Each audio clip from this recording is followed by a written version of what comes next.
jàmm ci seen émission bi la di leader di am mbégte ak contentement di jàkkaarloo waat ak yéen namoon ngeen ñi lool mais yaakaar naa ni ñoo leen rawoon loolu moo tax ñu indi leen concept émission bu bees tàkk fii lay xewee nag ci Thiès TV comme ni ma leen ko waxee tey nag dama am ay invité yoo xamante ne nii dinaa leen présenter tuuti ci kanam de grandes dames avec de belles valeurs mais nag avant loolu dañuy nuyu képp koo xamante ne nii kilifa diine nga wala kilifa aada boo nekk ci réew mi ñu ngi lay nuyu di la jox sa yéeguwaay képp koo xamante ni nii tey namoon ngaa toog seetaan ñu waaye condition ya nga nekk permettre la nga seetaan ñu ngi lay mastaw bu baax commencé ko képp koo xamante ne nii waaye dawlu nga di la ñaanal yàlla woyfal suuf sa kaw te xaaree leen àjjanay firdawsi képp koo xamante ne nii caabi da laa féete ginnaaw ñu lay ñaanal yàlla nga gaaw génn fa nga nekk amaat sa liberté ba mën a delluwaat ci say activité képp ku tëdd aussi ci lalu hôpital ñu ngi lay ñaanal yàlla fëgg sa bopp nga jóg mën a aussi delluwaat sa njaboot ñuy remercier bépp téléspectateur aussi boo xamante ne nii tey toog na jàkkaarloo ak ñun dañu seetaan jeune leader nag la ñu wax bu ñu nee jeune leader ñu ne mooy émission boobu nga xamante ne nii c'est une émission thématique qui vise à faire la promotion de jeunes âgés entre 18 et 45 ans et qui ont un impact fort positif dans la société waaw ci seen entourage direct wala indirect émission bi aussi day tax ñu sensibiliser bépp jeune boo xamante ne nii tey bëgg nga jëriñ sa société loolu moo tax nag comme ni ma ko waxee tout à l'heure mais dafa am thématique bu am solo bu ñu leen andil tey en prélude de ce 8 mars nag ku ko xam ni ce n'est pas la fête de la femme ce n'est pas non plus la journée de la femme mais la journée internationale des droits de la femme buñ ko waxee nag mooy bés bi nga xamante ne nii moom lañ jagleel ak yelleefu jigéen ci loolu nag ñu war si gën a taxaw seetlu gën a xoolaat ndax ak yelleefu jigéen ñu ngi koy am ca mu waree looloo tax tey ñu andil leen thème bi nga xamante ne nii mooy l'égalité des chances et des droits est-elle une réalité au Sénégal ndax dëggantaan tolloowaay góor ak jigéen ndax dëggantaan am na fii ci suñu réew di Sénégal loolu nag dinaa ci ànd ak ay invité de taille sama gauche maa ngi am ki nga xamante ne nii mooy madame Mame Mbaye Gueye madame le maire maa ngi lay nuyu. maa ngi lay fay Fatima. nuyu la téléspectateurs yi ñuy seetaan. voilà di nuyu téléspectateur u Thiès TV yëpp télé gox bi di nuyu waa Thiès di nuyu bépp jigéen nag tey jii di leen wax bonne fête de 8 mars cette journée internationale. C'est pour uniquement les femmes maa ngi leen ciy sargal bu baax. merci beaucoup madame le maire ci nuyoo boobu à ma droite ma am kii nga xamante ne nii mooy la grande dame madame Farmata Gueye koo xamante ne nii macha allah jigéen la ci biir jigéen ñi madame Farmata ñu ngi lay nuyu. maa ngi lay fay soxna Fatima asalaamaaleykum wa rahmatulah taala wa barakaatu maa ngi leen di nuyu sama doom baay Mame Mbaye di kontaan si ndaje bi di nuyu bépp téléspectateur Thiès TV ah bépp téléspectateur bépp téléspectateur Thiès TV di leen nuyu di ziar bépp jigéen di ñi dëkk sama koñ ak ñi nekk à travers le Sénégal di leen ñaanal bonne fête de 8 mars que la fête soit belle merci xam naa ni tey 8 mars bi moom macha allah ndax xam naa ni j'ai fait le bon choix andil naa leen tey ay invité yoo xamante ne nii bu ñu waxee ñu dégg leen te nag dañoo war a wax ci société bi ndax ay jigéen lañ ñu amal njëriñ société bi madame Farmata damay rebondir tuuti rek parce que bu ñu nee Farmata Gueye dañ ne vice-présidente du groupement de femmes de l'association handicap Forme Éduc lan mooy association boobu Forme Éduc mooy lan. waaw Fatima merci ci sa question handicap Forme Éduc association la boo xamante ni dafa am ay góor ak ay jigéen di xeex ngir yelleefu ak doo woy laa woy maanaam bépp personne boo xamante ni ngay góor wala ngay jigéen ànd ak laa liggéey association bi daal ci loolu lay xeex. d'accord ci loolu ngeen di xeex. am nañu maanaam bureau national mais comme cellule régionale bi man fii ci laa bokk ñu am président am secrétaire général am coordonnateur léegi ci groupement des femmes bi nag ci laa nekk vice présidente. am na solo merci beaucoup ay ci damay ñëw ci kii nga xamante ne nii mooy madame le maire comme j'aime à l'appeler parce que nag daf fi def un cursus bu am solo bu ñu nee Mame Mbaye Gueye dinañ ne la ki nga xamante ne nii elle est conseillère municipale bu ñu nee Mame Mbaye Gueye dinañ ne professeur bu ñu ne aussi Mame Mbaye Gueye dinañ ne présidente des femmes de la grande coalition citoyenne And Siggil Thiès. Mame Mbaye Gueye tey bu ma lay laaj lan mooy jigéen c'est quoi être une femme lan nga may wax. Merci beaucoup Fatima d'abord damay nuyu sama naataango di madame Farmata di ko sargal aussi ci 8 mars bi tey posé nga ma question bu am solo la femme c'est l'espoir. L'espoir. yaakaar di gën a mag mooy jigéen moo ëmb léppi àdduna moo tax tey pour man buñ ko jaglelee benn journée internationale des droits de la femme sax tuuti na 365 jours 6 heures sur 365 jours 6 heures lépp dañ ko war a jagleel la femme ndax moo ëmb àdduna c'est l'univers moo ëmb lépp ci moom la ñuy roote ci moom la ñuy taataane ci moom la ñuy jële ci moom la ñuy indi muy ëmb di imbi di def lépp loolu mooy jigéen la femme c'est l'espoir. C'est l'espoir macha allah yaakaar naa ni ñoo ko déggandoo loolu la Mame Mbaye Gueye joxe ci définition de la femme mais li ñuy wax rek jigéen li mu ëmb dafa bari moo tax même question bi laay relancer ki nga xam ne mooy Farmata Gueye Farmata bu ma nee la femme loo may wax. waaw man dama naan jigéen mooy àddina mooy société parce que dañuy wax naan boo yaree benn jigéen dafa mel ni yar nga monde bi yëpp ndax jigéen comme ni ko sama naataangoo Mame Mbaye waxee jigéen mooy yaay jigéen mooy jabar maanaam mooy sœur kon daal jigéen daal bu ñu jëlee maanaam wuute bi ko wuuteeg góor ci wàllu mooy caractère physique yi nga xam ne suñu borom noonu la ko dundee jigéen daal mooy société mooy société mu nekk lu am solo macha allah ñoo ko déggandoo ay ca ba léegi rek comme ni ma koy waxee lii mooy seen émission Jeune Leader c'est une émission qui vise à faire la promotion de jeunes âgés entre 18 et 45 ans et qui ont un impact fort positif sur la société donc loolu damay neex ma koy bamtu à chaque fois parce que nag dafa day nekk yoon ñu jël suñu jeunes yi aussi ñu yëngu ci loo xamante ne ni lu am solo la ñu leen di teg ci plateau yi pour ñuy waxtaan ak seen moroomu jeunes yi di waxtaan ak sax aussi ñi nga xamante ne ni ñooñu féete mag ndax nag liñ naan xel puso bu réer la xale dim na ko for waaye tamit mag dina ko for ba léegi rek damay ñëw rebondir ci li nga xamante ne nii mooy question bi nga xam ne moom lay poser Mame Mbaye Gueye Mame Mbaye suñu ne instant bi jigéen les filles et l'école en tant que professeur ñu gis ne il y a des décennies derrière jigéen ñi dañ leen doon wax sax duñu dem école góor ñi lañ doon favoriser ñu lal ko soit ci diine wala ci aada mais ñu gis ni léegi presque tous les jeunes en tout cas dans le monde urbain elles sont scolarisées nan nga gisee yow en tant que professeur résultat jigéen ñoon jërëjëf Fatmata en tant que professeur dinaa sawar tontu ci sa question boobu parce que su ma commencé ci fi ñu jàppee woon jigéen mooy que ni objet la ci kër gi la war a toog jur njaboot uuf xale yi defar kër gi lijjanti góor ñi mais bi ñu demee ba xool ba ci kanam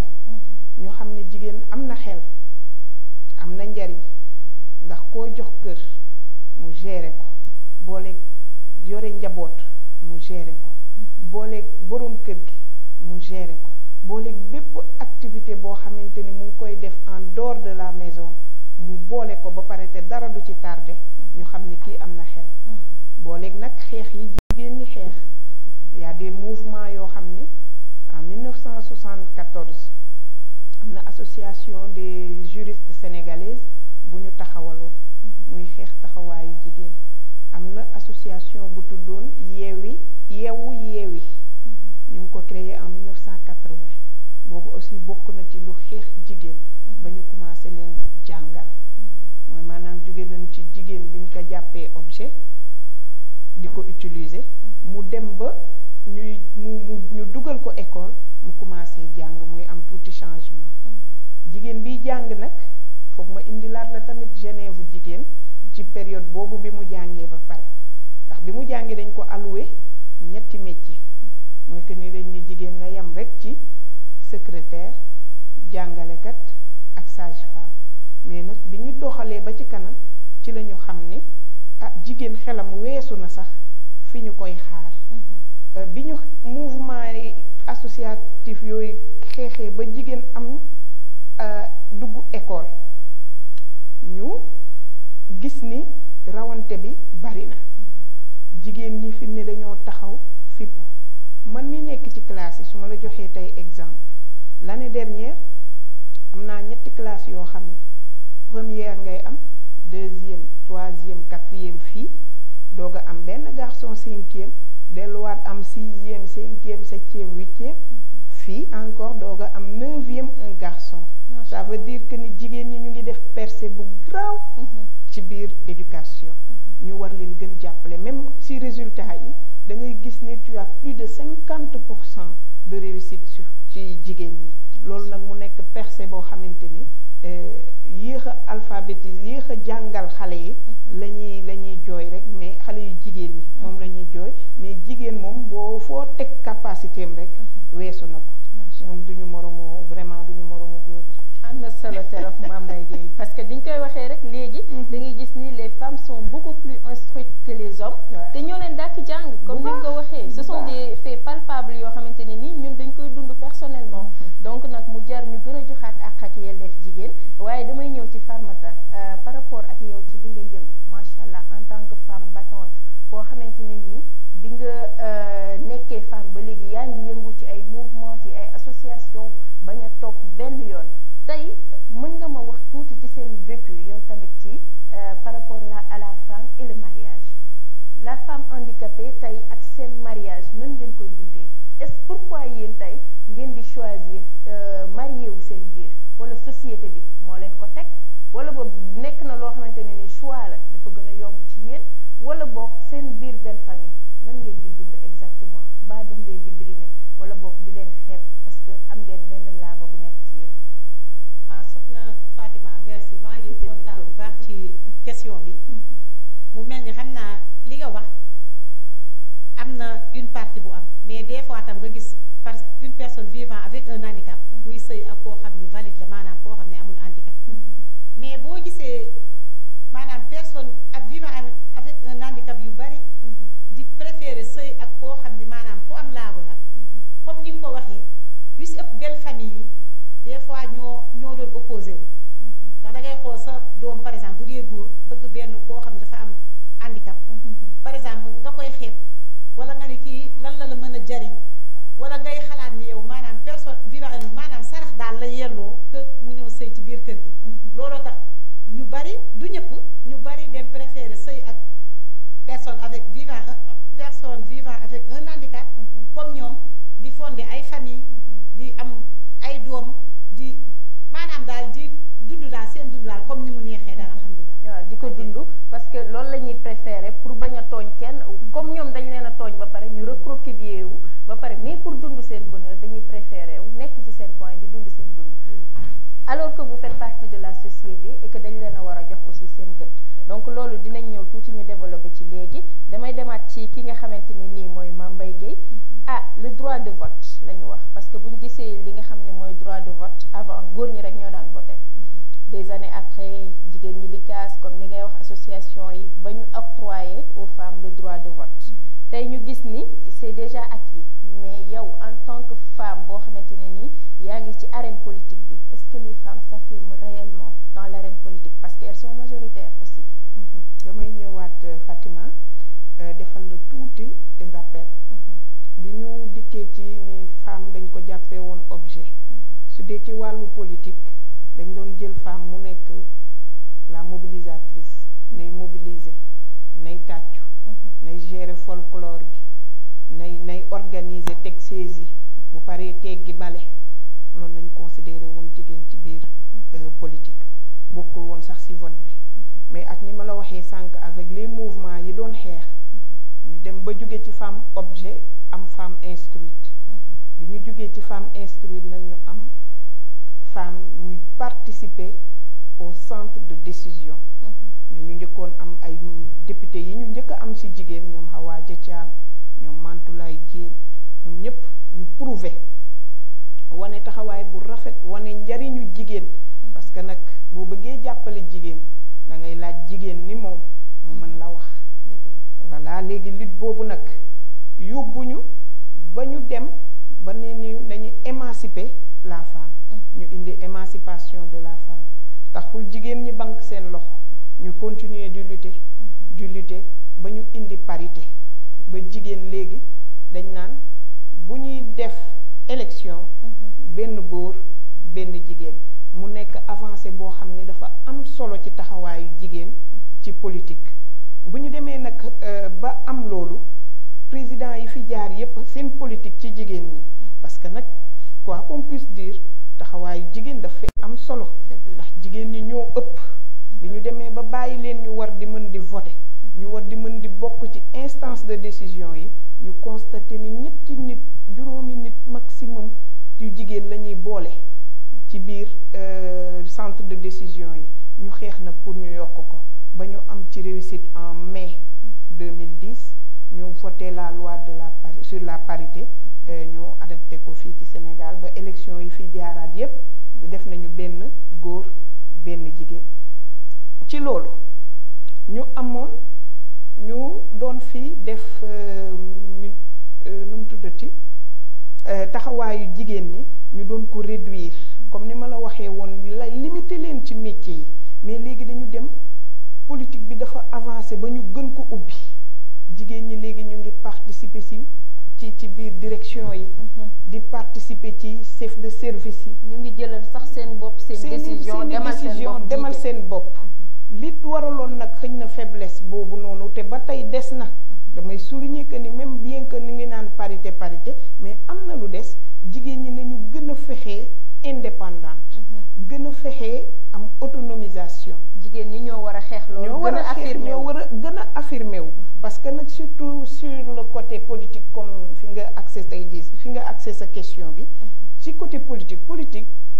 yat la rek bu ñu teg ci mbedd ku boo ko forul ranger ko dof bi for ko dóor la ko nga subir balaa loolu nag na ci ñëpp jàpp jigéen ñi nañu gën a gëm seen bopp gën a am confiance en soi gën a mën a ñëw dajaloo xeex li ñu war a xeex surtout politiquement certes nag entre guillemets xaw na metti jigéen buy dugg ci politique parce que c'est un milieu boo xamante ni dafa xaw a metti xaw a dëgër xaw a il faut mu am nga am courage mais damay wax ni dara lu garaaw nekkul ci biir xeex li nga war a xeex la organiser sa cité participer ci parce que nag li nga war a xeex yow mii jigéen yow yaa ko mën a xeexal sa bopp góor mënul dem di xam lan mooy jafe-jafe jigéen ñi dëgg la bari na jafe-jafe jigéen yu ñu souligné woon ces mouvements et associations xeex nañ ko xeex ba lu ci bari wàññeeku na léegi nag li ci des mooy ñu gën a affirmé wu nañu amaat courage amaat confiance en soi gën a góorgóorlu dikk ndax ku jóge ci femme objet dem ba femme parité ñëw taxaw ça veut dire que ni mën nañu gën a wane suñu ay compétences gën a mën a am percée voilà très important loo xamante ni nii jigéen ñi tey ñoom ñoo ci war a taxaw temm xam ni kenn ëppalewu leen tey dañu war a engagé wu à fond war a mën a dem dans l'arène politique mais dans tous les domaines aussi parce que nag wane nañ ni nous avons prouvé que lii ñuy def bu ñu tegee jigéen teg góor jigéen a ko dàq foofu te jigéen a gën a mën a comprendre jigéen te jigéen a war a yor société bi donc nag yoon la ñu xoolaat loolu te ñun jigéen ñi ñu gën a xeex ci loolu bu baax a baax ay ca Farmata ba léegi rek macha allah ala ak mauve bu rafet bi dama bëgg rek nga ñëwaat ci li nga xamante ne nii mooy seen mouvement des femmes xam nga de l'association handicap forme éduc de Thiès maanaam c'est un mouvement national yéen lan ngeen di xeex exactement lan mooy biiru mouvement boobu noonu. waaw ñu mel ni xam nga maanaam suñu société sénégalaise bi ñu bari dañoo yaakaaroon ni maanaam surtout jigéen bu nekk yoree laago maanaam bu amee handicap rek place am mooy nekk ci tali bi di yalwaan ñun ñu jug ci suñu association bi di xeex donc pour suñu àq ak suñu yelleef ndax dañoo am ay droit xam ne ñun tam ci société bi lañ bokk loolu daal moo waral ak fexe tam pour jigéen ñi am seen autonomie financière ñu am lu ñuy yëngu bëgg ay formation ci loolu di jàppale daal suñu bopp ci loolu daal lañu nekk. D'accord est-ce que yéen ci biir mouvement boobu am na ay góor am na ay jigéen mais est-ce que yéen ñi jigéen ñi dund ak laago vous avez les mêmes avantages maanaam li ñuy jox góor ñi est-ce que yéen am ngeen même avantage yooyu pour mën a def aussi am li góor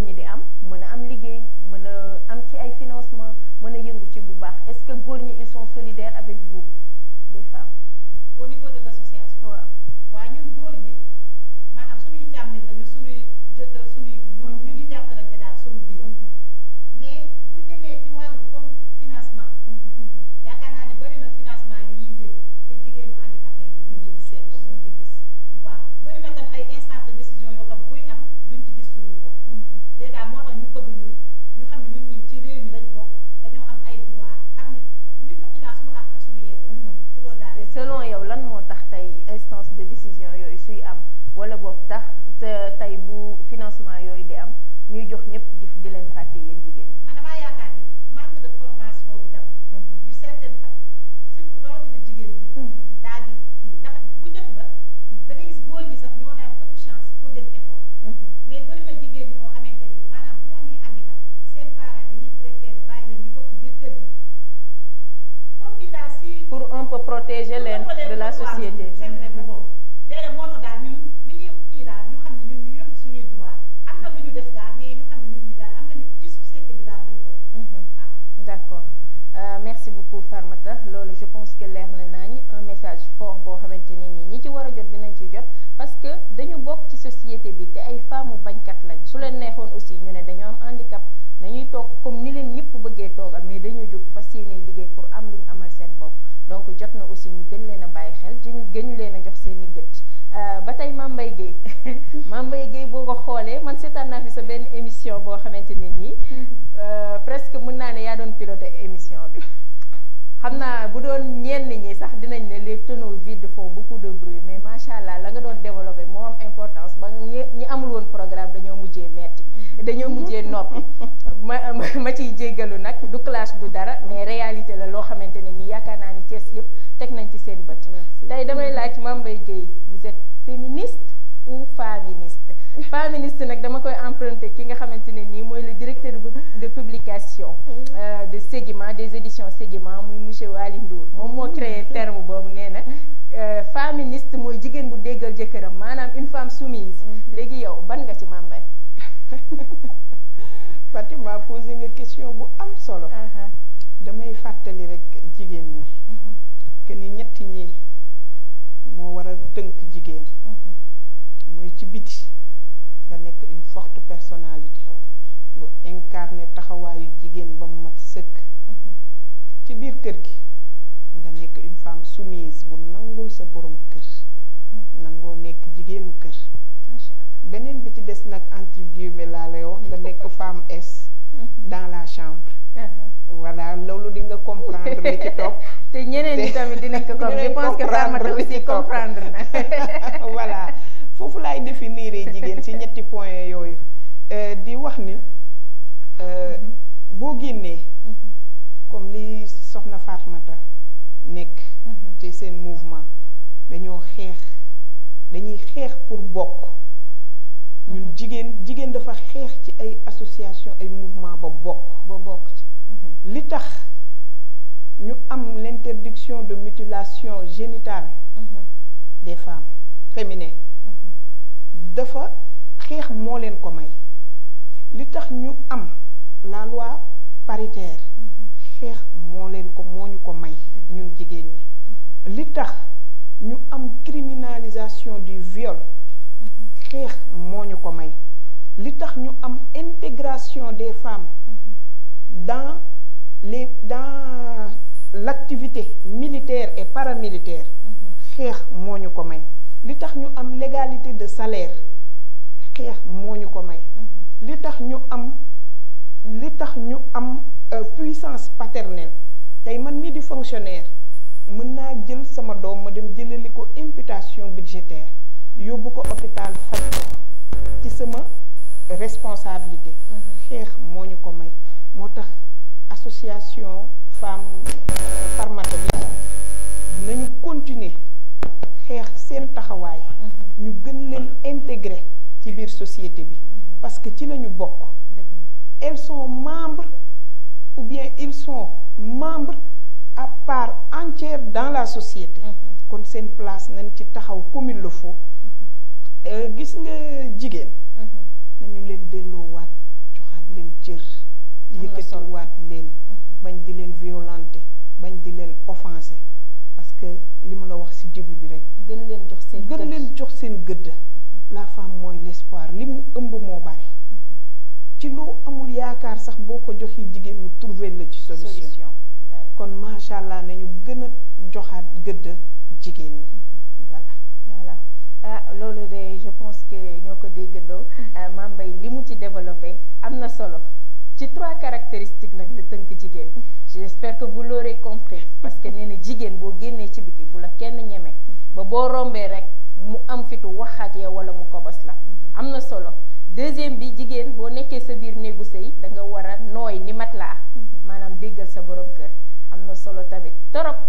moom nag elle est les deux féministe dehors et féministe à l'intérieur donc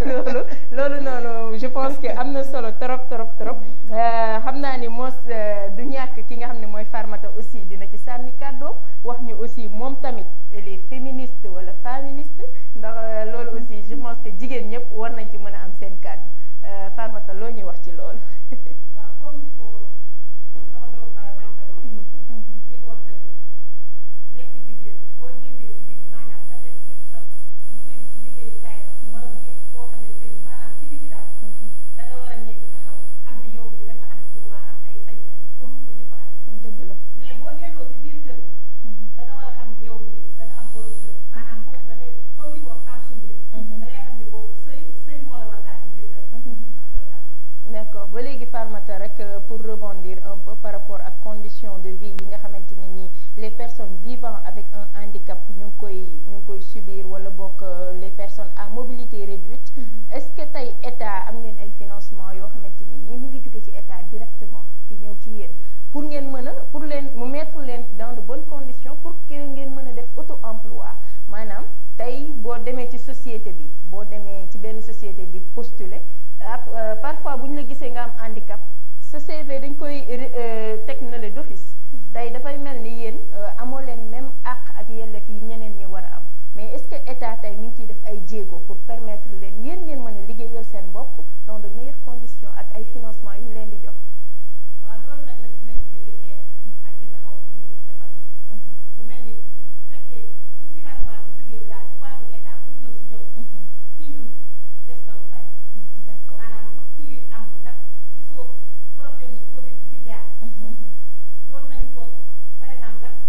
boo gisee woy laaw yoo xamante ni bu fekkee yenn wàll yëpp maanaam li ñuy def mooy génn si tali bi wala di nangam bu Covid bi jotee nga toog leen ci biir kër gi toog yàlla na nekk si ñoom. waaye ak am ci ni le président Abdoulaye Dièye par exemple jàppale nañu trop ci Covid ak jëlee ci wàllu gaar ci alimentaire yi gis nañu suñu bopp mu jëm ci wàllu couverture des classes yi tam dañu woon nañu lycée vraiment ñu distribuer ni tam foofu ay fourniture scolaire ku ci nekk mën ko yóbbu sa njaboot wala la jàppale leen ñaan daal maanaam ci élus locaux yi yëpp ñu jàppale ñu daal waaw je rappelle que Abdoulaye Dièye c'est le président du mouvement Siggi Jotna et de la grande coalition And Siggil Thiès nekkoon ci candidat ci élection locale yi nga xamante ne nii moom lañ génn waaw nga rebondir tuuti ci question bi rek mais parce que dafa mel ni tout à l'heure sa micro bi demul woon léegi yéen est-ce que yéen a ngi bénéficier ci financement état. waaw moom laa ma ni financement état yi ñu ngi koy xaar bu baax a baax ndax yaakaar naa ni ñoo xamante ni seen doole dafa néew ak am nga bëgg leen a toogloo yaakaar naa ni il faut ñu jàpp si dara kon ñu ngi ñaan ñun bañuñu formation bañu dara mais daal pour ndimbal lu jóge ci état moom ci la ñu jug di xeex pour ñu jàppale ñu si baax rawatina pour personnes handicapées yi mu mel ni ñun durant Covid bi mu jotee ndax ñu bari ñi nga xamante ni ci mbedd mi lañ daan nekk mën a am lu ñu mën a jël pour yóbbu ko seen biir kër kenn fekk ñu si mu mel ni amoon nañu nag ay état ñëwul mais amoon na ay partenaires yoo xam ku mel ni Ablaye Dièye bi ma tudd léegi moom vraiment jàppale nañu bu baax ndax indil nañu kit alimentaire mu mel ni jàppale ñu pour loo xam ne lu ñu mën a dund dem yóbbu ko suñu biir kër yi même ouverture des classes yi gis nañu moom daal en tout cas mu ngi lu mu def daal mu ngi ñuy boole daal ñun personnes handicapées waaw ñuy ñaan tam ci élus locaux yeeg état beeg yëpp ak nouveau maire yeeg yëpp Mame Mbaye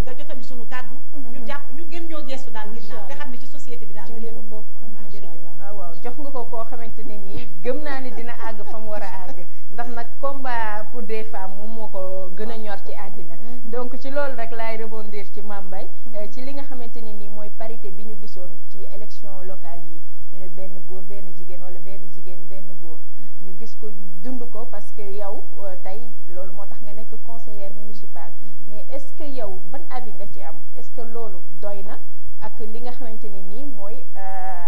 wàllum salaire bi loolu aussi faaw ñu wax ko ci égalité homme-femme en matière salariale parce que nag góor li muy fayee ko yaakaar naa jigéen war na mën a fayee ko lu ko ëpp pour parce que jigéen moo gën a mën a yor kër moo ëpp lu muy dépenser ci kër nan nga gisee loolu. waaw merci beaucoup Fatima. Avant tout damay taxaw tuuti ndax Farmata dafa laal fu sensible ci man. dëgg la mooy le président Abdoulaye Dièye moo nekk suñu président coalition ànd Siggil Thiès. man moo ma defoon tête de liste proportionnelle. kooku kon xam nga gëm na jigéen. dëgg la bëgg na jigéen. fonk na leen jox na leen seen cër. te ci coalition bi bëri na communes yi ñu teg yépp daf ci def jiital jigéen. à l'ouest ci ville bi ak ci est beeg yépp dafa jàppale jigéen ñi. dinaa la sànnil dinaa ci wax tuuti rek. nga may ma ko benn 2 minutes. parce que kooku muy le président Abdoulaye Dièye man damay sawar ci wax ci moom. parce que day fekk luy nelaw ci nit mu yee ko ñoñol ko rafetal ko ba mu kawe man bi may 50 femmes pour ñu former leen. bokkuñu coalition ànduñu dañu daje rek ci Benno Bokk Yaakaar ma ne ko man de maa ngi politique waaye sama femme yi aw ma doole bu ma leen jàppale. mu ni ma mayegum naa la 50 femmes yu ñu formé. macha allah. xam nga kooku bëgg na jigéen ñi. ñu am autonomisation def dara ci seen bopp ba fu ñu dem yóbbaale ko. ouverture comme ni ko Fahmata Gueye waxee dafay distribuer des kits. di jàppale nitu Thiès yi moom dama ne dañ ko doon woowee le maire officier de Thiès. parce que taxawaayu maire la fi doon taxawee di jàppale xale yi di jàppale ndaw ñi. da lay loo xamante ne nii maire toog na fi te defu ko de pendant nag 5 ans durant de 2016 à 2022 Abdoulaye teggiwul loxoom ci loolu muy def. loolu moom benn parenthèse la boo xam ne je tenais vraiment ci 8 mars bii ñuy dugg ñun jigéen ñi ñu moom ko ñu coppati ci. sargal ko parce que taxawu na jigéen ñi jàppale na leen fu jigéen nekk loo ko sollicité mu régleel la ko ci saa si ordonnance yi mu ngi ci. njàngum xale yi mu ngi ci taxawaayu jigéen ñi mu ngi ci loolu moom maa la ko ñaan. am na solo bu ñuy wax ci président Abdoulaye Dièye nit ñi dañ ciy sawar. dañuy sawar parce que nag nit la koo xamante ni nii lu baax rek lañ ko xamal. macha allah ci lu baax rek lay dox donc nit ñi dañuy sawar toog déglu ko waaye tamit am sax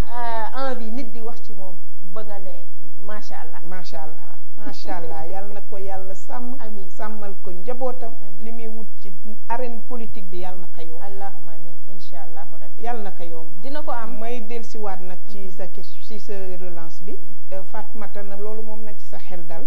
parce que ñun bu ñu xasee ba dugg ci biir conseil municipal ba. dootuñu nag xàmmee coalition wala parti. wala dara xam nga man lu may xam. jigéen ak yitteem ak soxlaam. ñu war a gën a nag taxaw di ñaan aussi njiitu réew mi le président Macky Sall na gën a insister ci formation et insertion jigéen ñi ndax ñu mën a am seen autonomisation parce que bokk na ci politique am. li muy yëngatu économiquement bëgg na jigéen ñi économiquement ñu am indépendance. bien que nag parité bi comme ni nga ko waxee léegi am na tuuti des obstacles yoo xamante ni tax na mu xaw a tardé tuuti jigéen ñi ci seen percée mais terewul dañuy góorgóorlu di def lu tout ba nga xam ni dinañ ko réussir ci ni mu gën a rafete boo xoolee ci quelques obstacles yi mun naa la ci souligner d'ordre religieux dafay am parce que ci ñun diine yi ñu bokk dañ naan diine bi ñu bokk dañ naan jigéen warul jéem sax di tolloole ak góor dëgg la duñu tolloo ak góor waaye nag ci taxawaay ci intelligence ci liggéey ak fayeeku def résultat war nañ ñu mën a bàyyil xel ci loolu nga xam ne jigéen taxawaay ba dina gën a rafet ñuy waxaat d'ordre social familial yooyu aussi jigéen dina ci am tuuti handicap mooy que ni bu ñu duggee tey jii ci jigéen bu nekk ci famille polygame li muy njëkk a def mooy day am ay retard ay taar pour pourquoi parce que day concentré wu ci affaire polygamie bi ba dootul concentré wu ci boppam comme il le faut wala ci njabootam comme il le faut beneen bi aussi muy fi may ñëwaat rek d'ordre économique bu jigéen ñi góorgóorloo ba am seeni formation muy sax xam-xam bi sa biir bopp foo jëm yóbbu ko utiliser ko ñu defal leen ni financement insérer leen ci ay métiers dina tax ñu am seen indépendance économique parce que nag jafe-jafe jigéen ñi yépp li koy indi mooy que ni manque d'indépendance économique boobu sur le côté nag ci salaire bi dëgg la buñ ñu yokkaloon ci kaw góor ñi doon na doon gën a neex dina gën a neex ndax jigéen li muy dékku di ka man gis nga damay sargal jigéen ñi fu ma toll ndax gis nga c'est vraiment de l'intelligence de gérer la maison quotidienne chaque jour ngay lijjanti la dépense quotidienne lépp di régler di nga añ di nga ndékki di nga reer di nga def lépp dresser des menus sax pendant une semaine wala un mois loolu c'est pas évident léegi nag ku am intelligence su régler loolu ba mu ni cocc nañ la sargal sant la gërëm la foofu nag rémunération lay doon nañu tolloole góor ñi jigéen ñi man li may gën a wax mooy ne jigéen ñi gën a yokk seen formation yokk seeni capacité intellectuelle gën a mën a taxaw fa góor ñi di fayeekoo lu rëy na fa jigéen ñi fexee yegg ba weesu ko gën a fayeeku lu gën a rëy jërëjëf am na solo macha allah très pertinente madame le maire yaakaar naa ni souligné na ay questions yoo xamante ni c'est très important yoon la aussi ñu gën ci bàyyi xel mais jigéen ñi encore une fois rek nañuy jóg takk suñuy tubay waa suñuy sër ba mu dëgër ñu wàcc ci suuf wàcc ci xumbaay beeg mumbaay ba fa mu ne fañ koy kaasee rek ak fa ñu war a jàngee fa ñu yore yokkee diplôme yeeg fa ñu war a fayee ko ñu dem xeexal ko suñu bopp parce que nag c'est bien beau am na góor ñu bari ñuy soutenir jigéen ñi mais nag ndimbal na ca fekk loxoy borom suñu jógee yaakaar naa ni góor ñi kenn du contre soutenir les femmes parce que xam nañ importance bi femme am ci société donc nañ ci gën a bàyyi xel ba léegi rek Farmata Guèye tey moom ñaari Guèye nii moom xam naa ni du yomb waaye garaawul comme sawen laa dinaa ko gérer ñaari femmes yu pertinente laa yor yoo xamante ne nii moom tey ayca macha allah ba tey Farmata tey bu ma lay laaj sa combat en tant que femme ci en quelques mots tey bi nga juddoo màgg yaru dund lu ne gis lu nekk macha allah yàlla bàyyi la fi ngay dund gis sa njaboot gis sa borom kër et cetera gis say famille tey yow combat bi nga juddoo ak léegi lan la tey boo ñu doon wax tey yow lan mooy sa combat en tant que femme.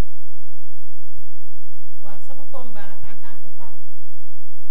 d'abord damay wax d'abord ci personne handicapée yi. waaw en tant que femme. en tant que femme parce que ci laa ñoom. jigéen nga. jigéen la te ñoom laa représenté.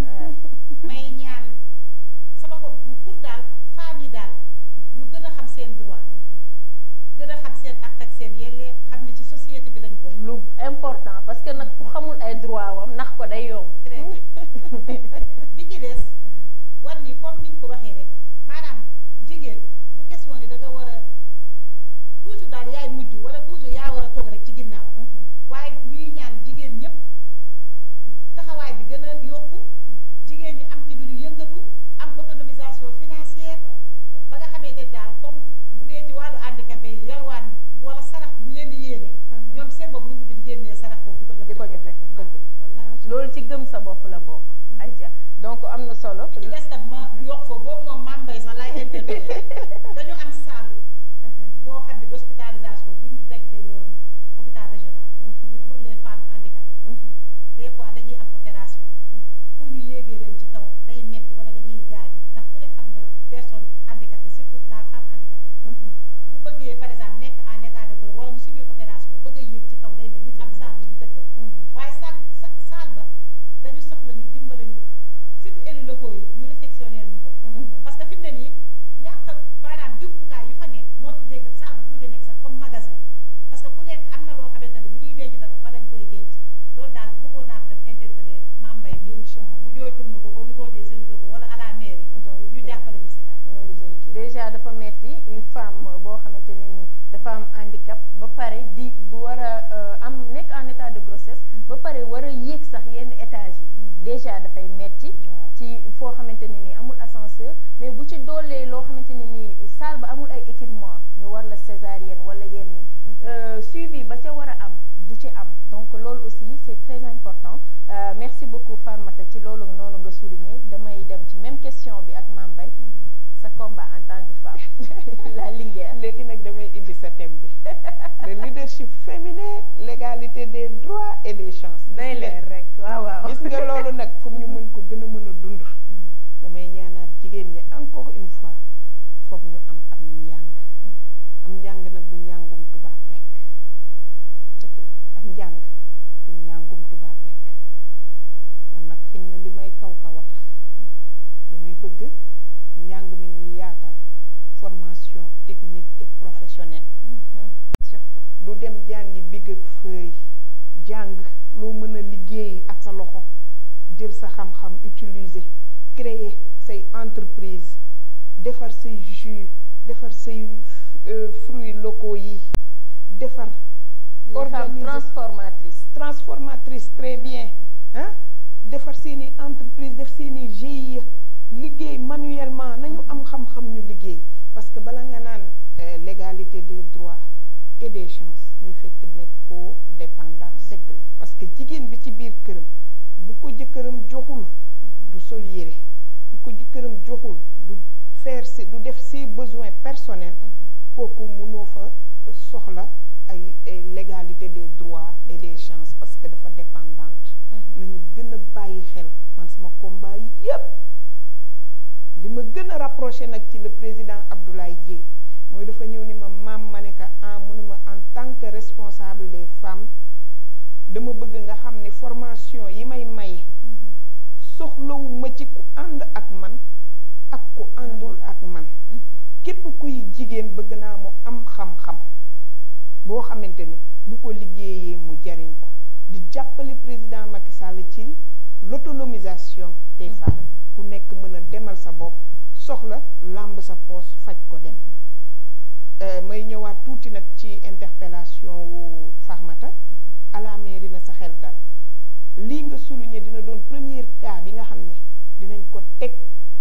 conseil municipal bi di ñëw bu soobee yàlla lépp luñ ci mën dinañ ko def bu ma waxul sax waxu élus locaux bu ma waxul waxu municipalité bi dinaa ne la bonne volonté sax dina ñëw jublu ci loolu parce que li mu wax daw na yaram Fatima daw na yaram torop parce que bu ñu leen réserver les benn saal li ci war mooy ñu équiper ko defar ko toppatoo ko ba nga xam ni ñoom seen bos sax dina dàq bosu les personnes valides très bien kon loolu moom na ci sa xel dal encore une fois ñun daal suñu xeex yépp suñu combat yépp jigéen mooy jigéen ñi seen autonomisation ñu am xam-xam mën ko liggéey mën ko def ñu insérer leen ci monde économique bi parce que nag jigéen ñi def entrepreneuriat petite et moyenne entreprise yooyu ñuy def dañ leen war a boole ci politique de développement bi parce que loolu mooy yor am réew jigéen ñi mënuñu fi ëpp ba pare te fexewuñu ba ñoom ñu insérer leen ci li nga xam ne mooy doxal réew mi loolu daal doon na sama combat di ñaan à ce que ñu gën a fullaal jigéen ñi surtout ci côté formation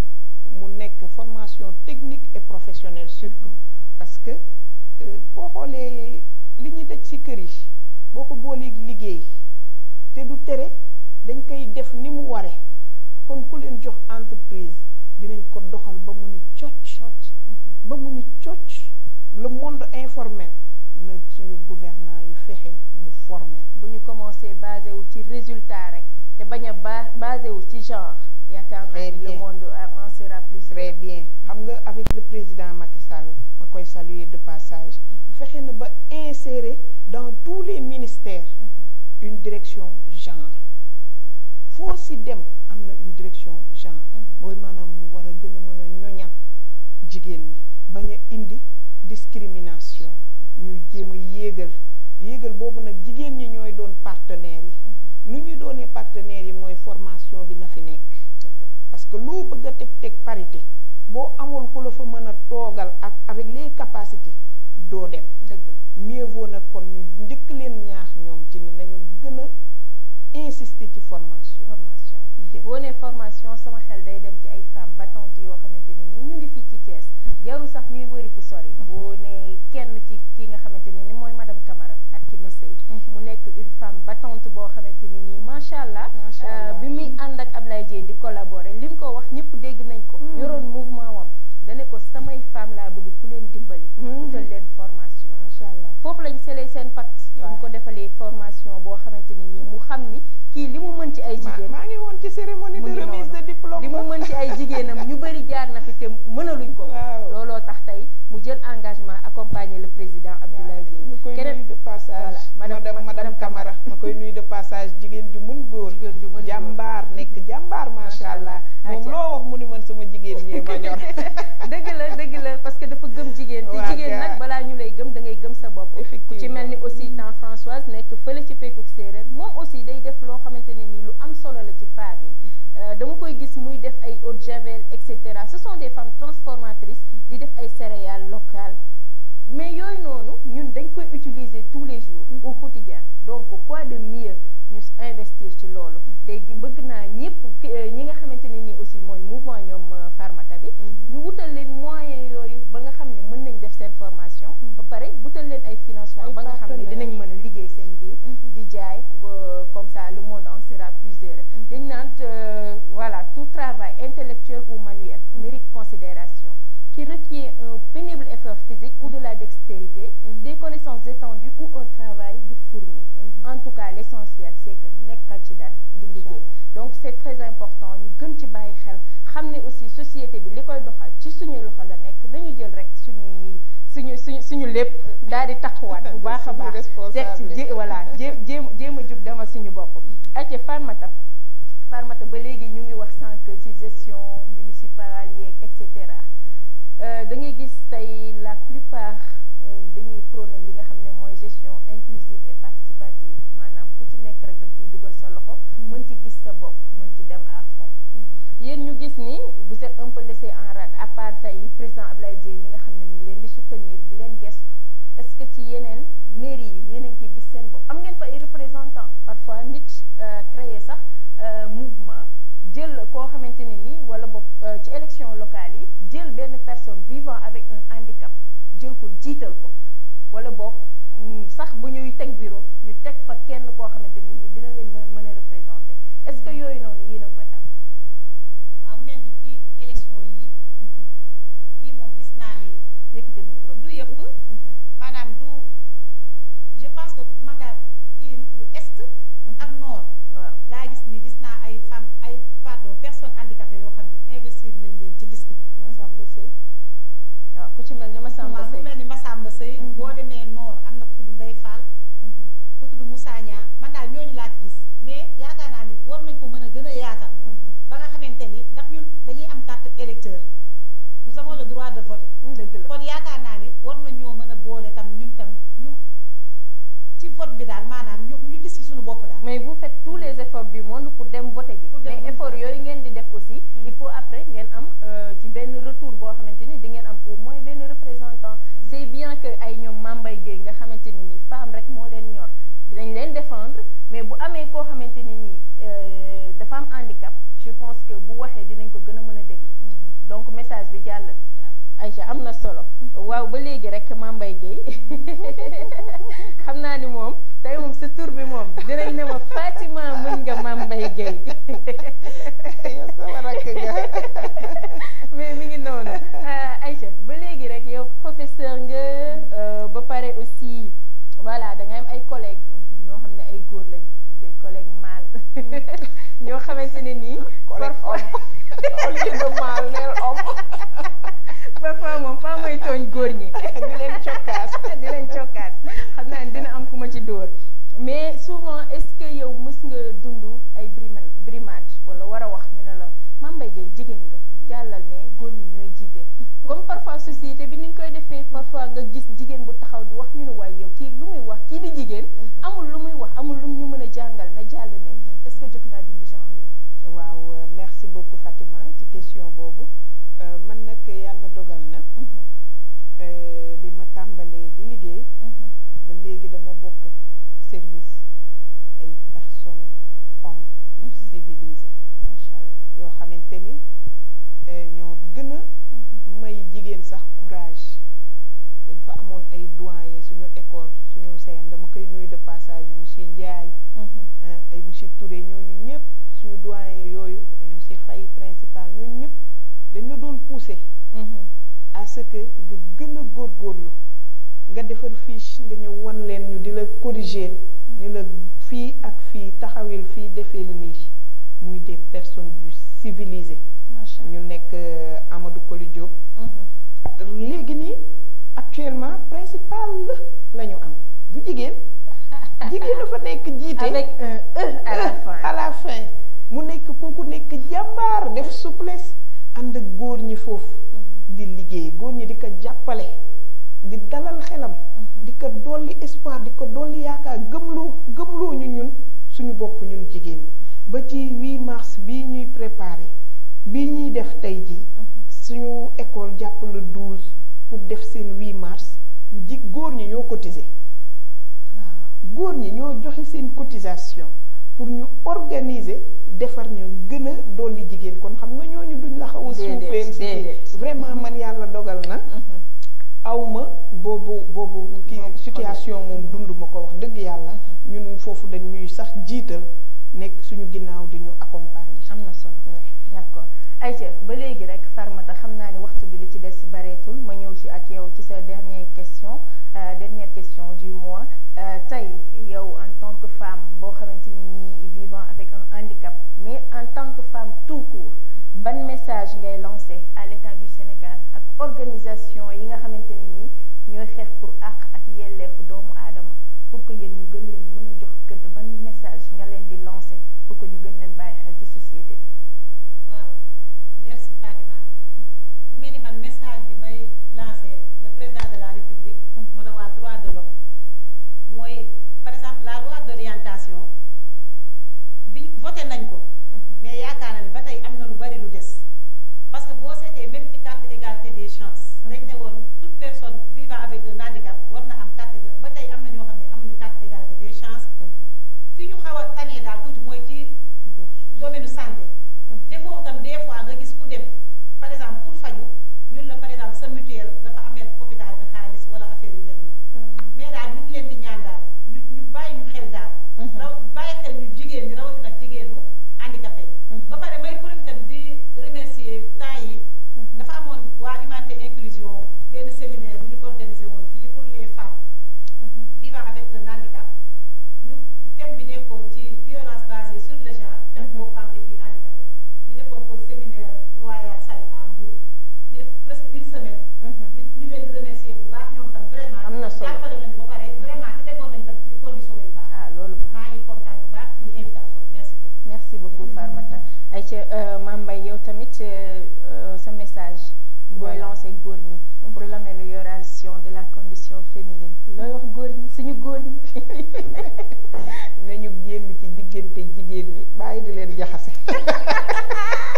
loolu leer na de parce que nag bu jigéen ñi dee jaxasoo rek c'est parce que góor ñaa ngi ci seen ginnaaw ci polygamie ngay wax wala ci société en tant que ñoom ñëpp dans la société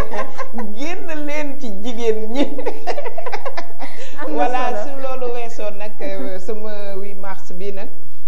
dafa spécial trop ci man ñaari séddale laa ko def benn bi ma jox ko sama yaay Adja Diarra bu sa ñing muy jigéen bu mën fukki góor macha allah nekk jàmbaar mën a téye njaboot uuf leen mën a may xaalis naa fa yóbbu sax mu may la xaalis voilà beneen part bi aussi ma jox ko sama mbokku jigéen ñi nga xam ne elles ont perdu la vie en donnant la vie ma delloo si waat di ko jox ñi drainer handicap en donnant la vie aussi ñi am accouchement bu am complication ma ñëwaat jox ko jigéen ñi nga xam ne tey bu ñu sañoon uuf seen njaboot nàmpal am doom suñu borom xañ leen ko tey ñooñu laa jagleel suñu 8 mars bi di wax ni ñooñu aussi ci société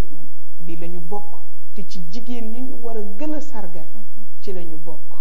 ma delluwaat di wax ni nos gouvernants surtout le président Macky Sall ñu sant ko gërëm ko parce que am na lu mu def ci côté santé bi parce que boo xoolee buñ ne ci dernier chiffre yi ñu mujjee génne 315 mortalité maternelle ñu am ci 315 femmes yu gaañu ci di accoucher sur les 100 000 naissances vivantes loolu bari na bien que nag wax dëgg yàlla am na fi taxawaay diggante boobu ak léegi. inauguré nañ fi suñu hôpital Dalal Jàmm. inauguré fi hôpitalu Touba bi ak yeneen yéegalaat plateau yi. am na ay jéego yu ñuy def ci santé macha allah mu nekk lu ñu rafetlu. ñu ciy ñaan rek ñu gën a veiller à ce que mortalité maternelle boobu buñ ko mënee éradiquer moo ñu gën a sinon na néew a néew parce que sur 100 000 naissances vivantes nga perte ci 315 c'est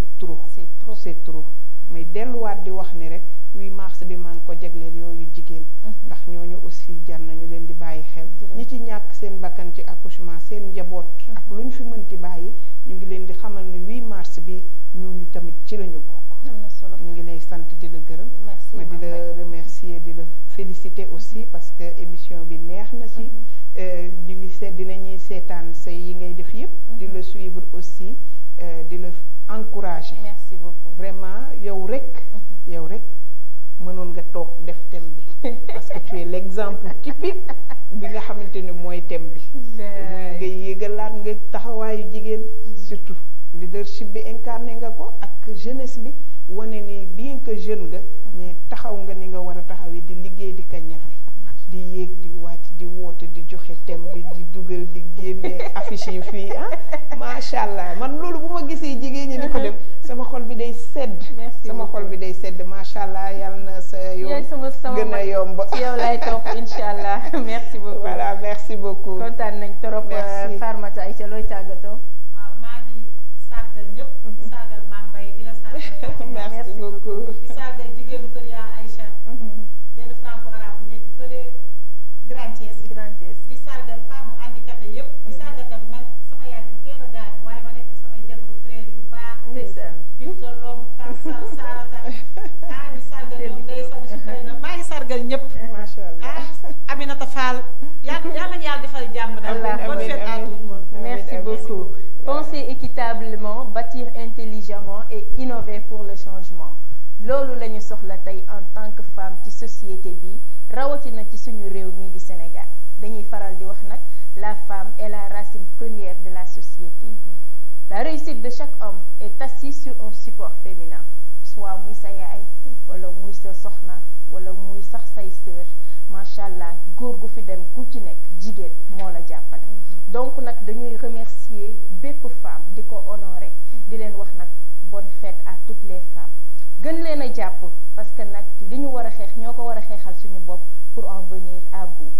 am na ci nag yenn góor yoo xamante ni nii ku ci mel ni président Abdoulaye Dièye ku ci mel ni suñu PDG El Hadji Malick Wade ñu ngi jox jigéen gëddam pour juste jigéen gën a mën a dem ci kanam ñu leen di ñaan yàlla na am góor ñu bëri ñu gën a mën a ñëw pour que ñun ñëpp ñu mën a demandoo xàccandoo dóorandoo parce que ñoom ñooy suñu góor mënuñu dem bàyyi leen ñoom it mënuñu dem bàyyi ñu donc nañ ñu gën a jàppale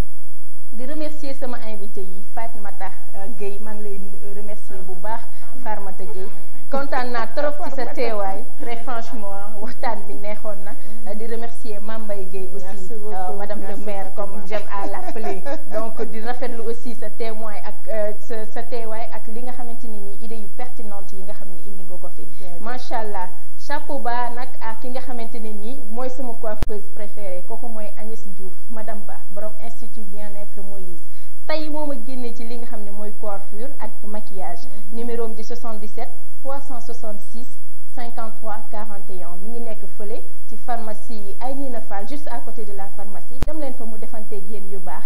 Djily Fashion tey Amet moo jaar fii ci sañse bi merci à toi Djily Fashion nekk marché central aussi fële rue Diacksao merci à sama amore mia Maguette Diop moo ma génnee ci montre bu rafet bi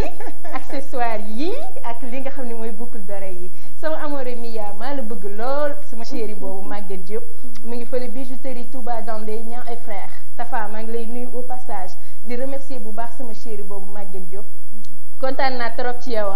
man ak yow nii lay demee en tout cas moom moo ma ne ñëwal ma jox la nga sol amul lenn looy def amul delloo amul lenn donc numéro am di 77 520 20 50 may ñaan yàlla rek yàlla gën la rafet gën a yokk taxawaay bi parce que kontaan naa trop ci yow merci à toute l'équipe de production en passant par sama cadreur yu doy waar yi Awa Fall moo nekkoon fii kii nga xamante ne nii mooy Lamine Pro aussi mi ngi fi woon merci beaucoup sama doom baay le grand régisseur le plus grand régisseur de tous les temps Lamine Sow moom moo nekk ci kaw sopp la jéeri dundal ba say may di baawaan di remercier téléspectateurs yi toogoon di ñu seetaan di leen wax à très bientôt lundi prochain laa leen di jox rendez-vous ci seen